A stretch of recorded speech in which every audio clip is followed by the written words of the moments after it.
Welcome back to the channel.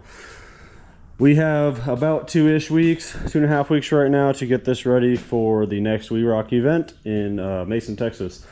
Looking forward to it. The rig worked perfectly. I've got a little leak on the transfer case, but I have an answer for that.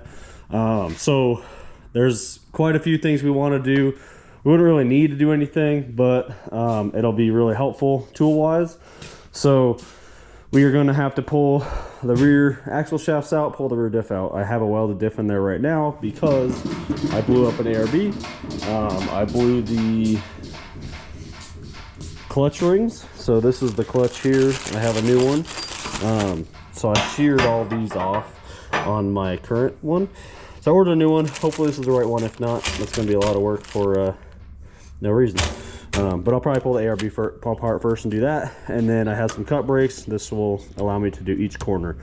Each corner is important because I can unlock the ARB front or rear, and I can pivot on one tire, or I can just, you know, do a front dig and hold one tire, or even a rear burn and hold one tire or both tires. The transfer case stuff, I'm going to do its own video on that, but that's going to get swapped out as well, which is going to require quite a bit of modification on my center console setup. So are the brakes. Just because these shifters come out of the center and my shifters are all over on the side. So what that means is I'm gonna have to remove this here and then remove this brake since I won't be running it anymore. Remake this center console setup, and then the current shifters are over off to the side. I gotta figure out where to land these other shifters. I would like to run solid shifters, non-cable. So we'll see how that all goes. It's gonna be a lot of work. And then in order to run the cut brakes, got to run all new brake lines for the whole entire rig. So it's going to be a lot of little tedious stuff, but I'm excited to get it done and work the tools and play around with it and learn. All right, obviously I need to do a ton of cleaning because this has been sitting in the shop on the shelf for a year, but I'm going to pull these little Allens here and then drop the case apart and then show you what's going on.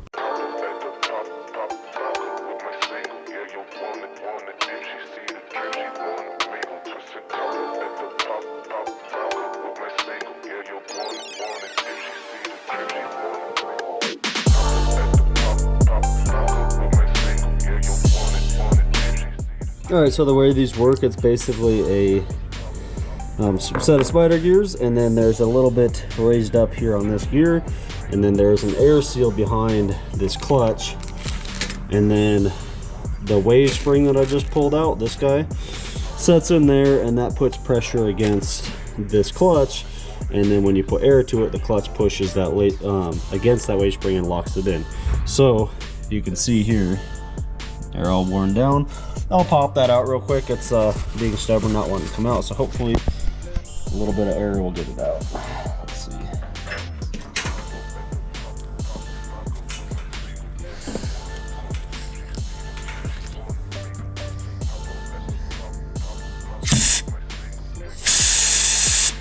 Alright, looks like the air got it out. Maybe. There we go. All right, so this is the current one in there, and as you can see, all of the corners, oh, I guess, hold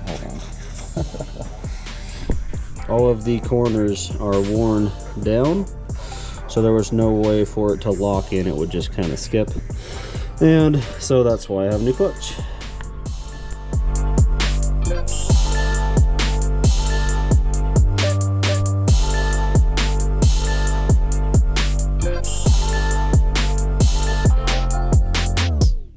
Alright, so everything matches up perfectly, slides right in. We cleaned up the air seal, that way hopefully we don't have any issues with it. And yeah, we gotta put it all back together real quick, and that way we can put it in chart.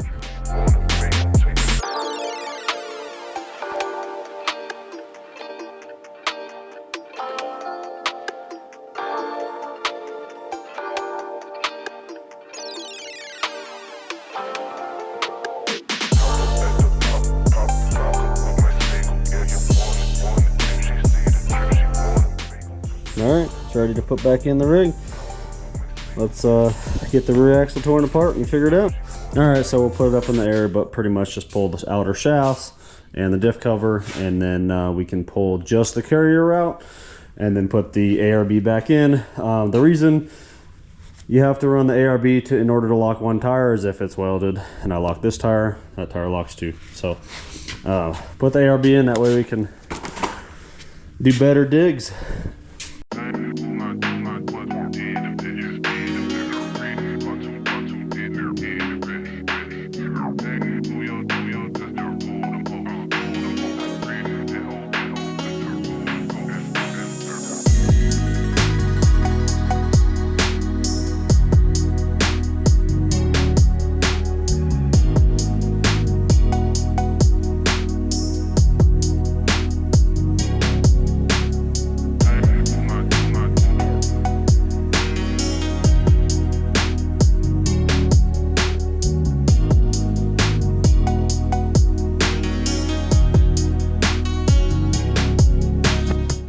Alright, we popped the ring gear off, now we just gotta throw it on here and then we can put it back together.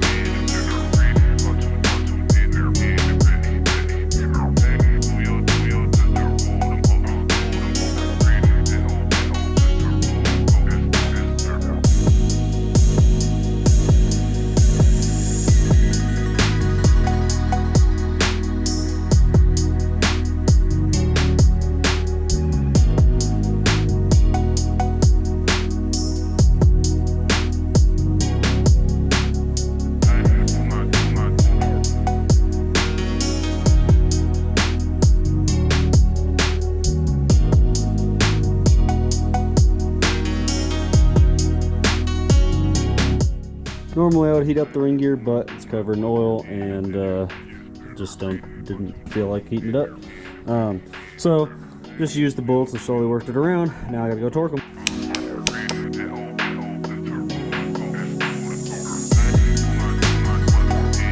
Alright, we got them all torqued up and the bearing caps and everything ready to go. Put this thing back in.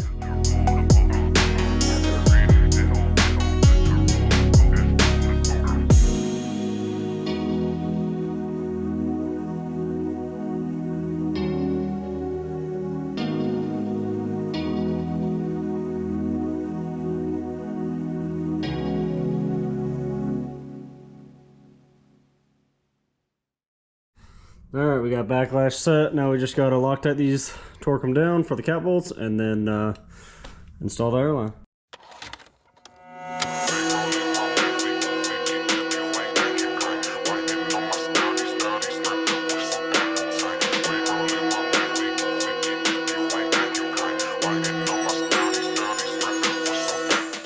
All the cap bolts are torqued up and the airline is reinstalled. Now we just got to test it and make sure it works.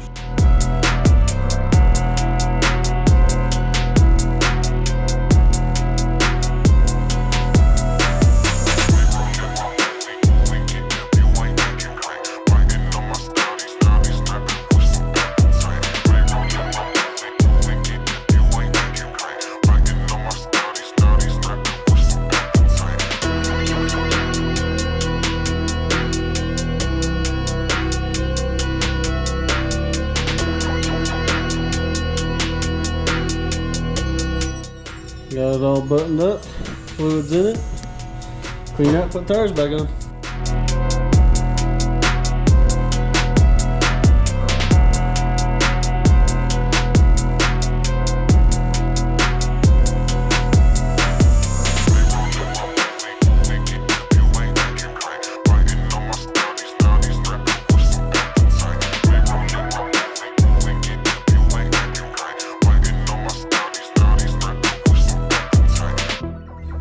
Well, that finishes up all the ARB stuff. I had to order some more lines since I only have a couple feet and need to go all the way to the front.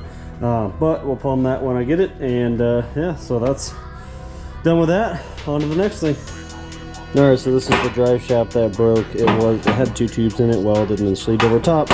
Broke both of them. So we're going to cut this off and see if we can make a new setup with this. If not, we'll just have to make a whole new drive shaft. But if we can make this work, we'll make it work.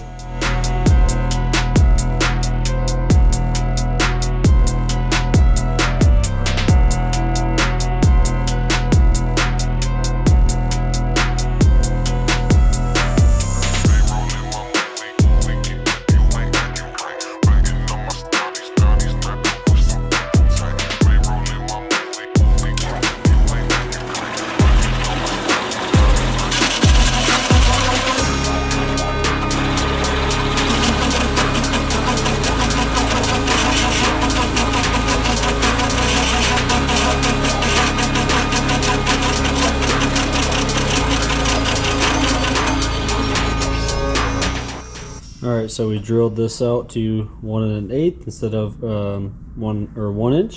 This is a 2 inch or a 1.5 inch 250 wall, and this is also 1.5 inch. So it should 1 1/8 inch should press right into there. And then if we press that in, this will also fit 2 inch over top, and we can replace what was here with the 2 inch since it will fit in there.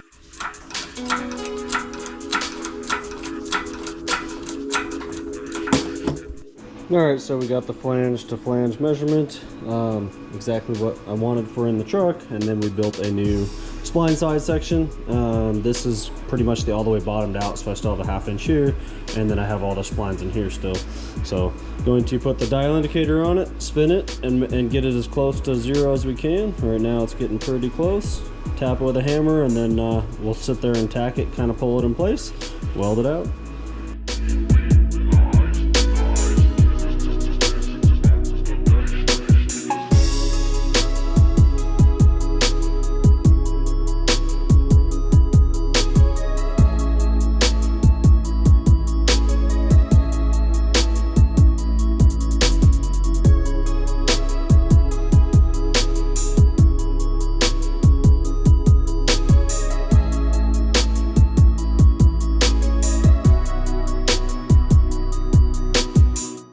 Alright, got that drive shaft put back together.